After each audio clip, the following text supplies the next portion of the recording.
తెలంగాణలో తెలుగుదేశం పార్టీ పరిస్థితి ఏంటి అనేటువంటి ఒక పెద్ద ప్రశ్న అటు రాజకీయ వర్గాల్లో కానివ్వండి, నాయకుల్లో కానివ్వండి వినిపిస్తున్నటువంటి పరిస్థితి ఉంది. ఈ వ్యవస్థ ఏదో ఒక నాయకుడు, ఒక కార్యకర్త, ఓ ఎమ్మెల్యేనో, నలుగురు ఎమ్మెల్యేలో, 10 మంది ఎమ్మెల్యేలో పోయినంతలో ఈ వ్యవస్థ ఎప్పుడు కుప్పకూలిపోదు. కృష్ణయ్య గారు ఆయన ఉద్యమకారుడు, బీసీ సంఘానికి అధ్యక్షులుగా ఉన్నారు. కానీ ఆయన తీసుకొచ్చి తెలుగుదేశం ముఖ్యమంత్రి అభ్యర్థి అని పెట్టిన తర్వాత తెలుగుదేశంలో ఉండేటువంటి బీసీ నేతల మొరేలు బాగా దెబ్బతిన్నది.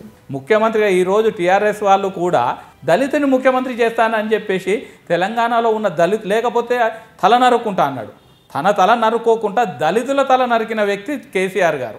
తెలుగుదేశంలో అగ్రవర్ణాల ఆధిపత్యం బాగా పెరిగింది, వాళ్ళే ఎక్కువ డామినేట్ చేస్తున్నారు అనేటువంటి బీసీలు చాలామంది ఫీల్ అవుతున్నారు కదా. బాలయోగి, ఎర్రంనాయుడు, దేవేందర్ గౌడ్, యనమల రామకృష్ణుడు, నిమ్మల కిష్టప్ప ఇటువంటి బడుగు బలహీన వర్గాలకు సంబంధించిన నాయకులను అత్యున్నత స్థాయికి తీసుకుపోయింది తెలుగుదేశం పార్టీ. అంటే నారా లోకేష్ గారు మొత్తం తెలంగాణ టీడీపీని ఆయన గుప్పిట్లో పెట్టుకొని ఆయన చెప్పినట్టుగా చేయాలి, ఈ రకంగా వాళ్ళని లీడ్ చేయాలని చేసే ప్రాసెస్లోనే ఎమ్మెల్యేలందరూ ఒక్కొక్కళ్ళు వెళ్ళిపోయామనేటువంటిది చెప్పారు. తలసాని శ్రీనివాస్ యాదవ్ గారు చాలా చెప్పారు. కేసీఆర్ ఆయన గురించి ఎంత ఘోరంగా మాట్లాడిండు.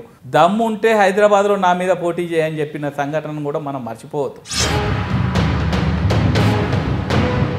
తెలుగుదేశం పార్టీ అంటే ఆంధ్ర వాళ్ళ పార్టీ అనేటువంటిది ఒక బలంగా జనంలో పడిపోయింది తెలంగాణలో. ఈరోజు యాదాద్రి కడితే యాదాద్రి గుడి నిర్మాణానికి ఆంధ్ర బాపనాయన అవసరం, ఆంధ్ర ఇంజనీర్ అవసరం. ప్రతిసారి ఆంధ్రను దుమ్మేసిపోయే నాయకులకు ఇక్కడున్న ప్రభుత్వానికి ఆంధ్రోళ్ళే దిక్కుదారి అయినరు.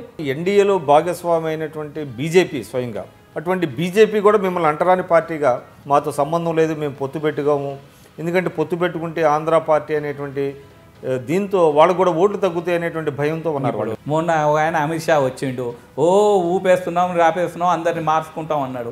ఎక్కడ మారిర్రు? గుండె మీద చేసుకొని గెలిచిన 5 ఎమ్మెల్యేలని చెప్పండి. వితౌట్ తెలుగుదేశం మేము గెలిచినామని చెప్పేసి. ఓటుకు నోటు కేసులో చంద్రబాబు నాయుడు గారు పాత్రని వీళ్ళు బయట పెడతారేమో టీఆర్ఎస్ వాళ్ళు, కాబట్టి ఒక లోపాయి గారికి ఒక అండర్స్టాండింగ్ జరిగింది అనేటువంటి ఒక వాదన కూడా ఉన్నది. ఓటుకు నోటు కేసులో మేము చేసింది తప్పే అయితే ఈ చేతగాని కేసీఆర్. మీరంతా హరికృష్ణ వర్గం కింద చెప్పుకునేవాళ్ళు, కానీ మీరు హరికృష్ణ గారు పార్టీ పెట్టిన తర్వాత తెలుగుదేశంలో ఉండిపోయారా? అతను కూడా అంత ఈజీగా ఈరోజు ఒక రాజకీయ పార్టీ పెడితే అంత ఈజీగా రాదు. తెలంగాణ రాష్ట్రం ఏర్పడిన తర్వాత తెలంగాణ ప్రజలు ఎలా ఫీల్ అవుతున్నారు? మీ అసెస్మెంట్. ముఖ్యమంత్రి గారు ఏం చెప్తారు? నాకు వాస్తు బాగలేదు, నేను వాస్తు సెక్రటేరియట్కు రాను అని చెప్తాడు. వారి తనయుడు నిన్నగాక మొన్న చెప్తారు, నేను వాస్తు అంటే నమ్మను అని అంటాడు. నిజంగా కూడా ఎవరైనా సరే ఇప్పుడు గవర్నమెంట్ ఉద్యోగస్తులు కూడా మేము ఇంట్లో కూర్చొని పని చేస్తామంటే ఒప్పుకుంటారా? దేశవ్యాప్తంగా అభివృద్ధి చెందుతున్న రాష్ట్రాల సంఖ్యను చూస్తే ఆంధ్రప్రదేశ్ కంటే కూడా తెలంగాణ ముందుందనేటువంటిది చాలా వస్తున్నది. ఆంధ్రప్రదేశ్ ఏమో ఎస్టాబ్లిష్మెంట్ కాని రాష్ట్రం. మనం అనేక రంగాల్లో ముందున్న దాన్ని ఆ రకంగా నిలబెట్టుకోలేకపోతున్నాం, కొత్త ప్రాజెక్టులు తీసుకురాలేకపోతున్నాం. చంద్రబాబు నాయుడు గారు ఆ రాష్ట్రాన్ని వదిలిపెట్టి తెలంగాణ తెలుగుదేశం మీద దృష్టి పెట్టేటువంటి అవకాశం ఉందా? తెలుగుదేశం పార్టీకి తెలంగాణలో మంచి నాయకులు ఉన్నారు, మీరంతా ముందుకు పోండి. మీ పార్టీ నుంచి వెళ్ళిపోయినటువంటి ఎమ్మెల్యేలు రాజీనామాలు చేయకుండా వెళ్ళిపోయారు, దాని మీద మీరు న్యాయ పోరాటం చేస్తున్నారు. సేమ్ ఇదే సీన్ అక్కడ రిపీట్ చేశారు.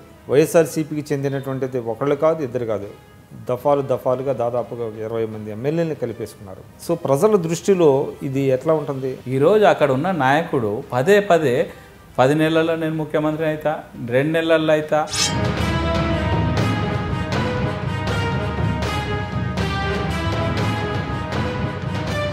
నేను కర్ణాటి విద్యాసాగర్ గత 2 దశాబ్దాలుగా తెలుగుదేశం పార్టీలో యువత మరియు అన్ని విభాగాల్లో పనిచేస్తూ ప్రస్తుతం నేను తెలుగుదేశం పార్టీ రాష్ట్ర అధికార ప్రతినిధిగా పనిచేస్తున్నాను. సీనియర్ పాత్రికేయులు, విశ్లేషకులు శ్రీ విక్రమ్ గారి నేపథ్యంలో మేము ఐడ్రీమ్ ఇంటర్వ్యూ చేయడం జరిగింది. ఈ ఇంటర్వ్యూలో నేను తెలిపిన అంశాల మీద మీ యొక్క ఫీడ్బ్యాక్ నేను కోరుతున్నాను. మీ సూచనలు సలహాలు దయచేసి ఇవ్వగలరని కోరుతూ మీ కర్ణాటి విద్యాసాగర్.